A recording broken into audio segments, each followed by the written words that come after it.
धुळे कांद्याच्या निर्यातीवरील कर हटवला तरी शेतकरी चिंतेत। आजपासून कांदा निर्यातीवरील 20% निर्यात शुल्क हटवण्याच्या अंमलबजावणीला सुरुवात झाली असून कांद्याचे सरासरी दर 1000 ते 1200 रुपयांपर्यंत कोसळले आहेत। त्यामुळे शेतकरी चिंतेत आहे। यंदा उन्हाळी कांद्याची मार्केटमध्ये मोठ्या प्रमाणात आवक वाढली असून शेतकऱ्यांना अपेक्षित असा भाव मिळत नसल्यामुळे लागवडीचा देखील खर्च निघणार नसल्याच्या प्रतिक्रिया शेतकऱ्यांनी यावेळी व्यक्त केल्या आहेत। मी रमेश सुखदेव पाटील नागावचा शेतकरी आहे।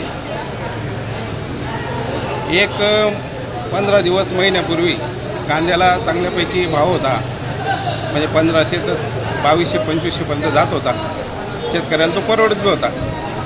पण आता अशी परिस्थिती झाली आहे, केंद्र सरकारने निर्यात शुल्क माफ केलेलं आहे आणि निर्यातीवरती बंदी बी उठवलेली आहे। शेतकऱ्याला अपेक्षा होती की आता भाव वाढेल, पण भाव वाढण्याच्या ऐवजी तो कमी झालेला आहे। तर 500 पासून तर 1200-1300 पर्यंत या ठिकाणी निलाव झालेले आहेत। जास्त करून 1300 हा किंचित याला मालाला मिळालेला आहे, बाकीचे 1000च्या आतच आहेत। तर शेतकरी हा इतका मेटीकुटीला आलेला आहे की त्याचं उत्पादन खर्चसुद्धा निघत नाही आहे। तर असं न करता थोडंसं 1500च्या पुढे जर तो भाव राहिला असता तर शेतकऱ्याला ते परवडलेलं असतं आणि त्याला थोडासा हुरूप आला असता। हे सर्व असूनसुद्धा परत अवकाळी आहे। अवकाळीच्या याच्यामुळे शेतकरी थोडा घाबरलेला आहे आणि माल जसा असेल तसा तो मार्केटमध्ये आणतो आहे।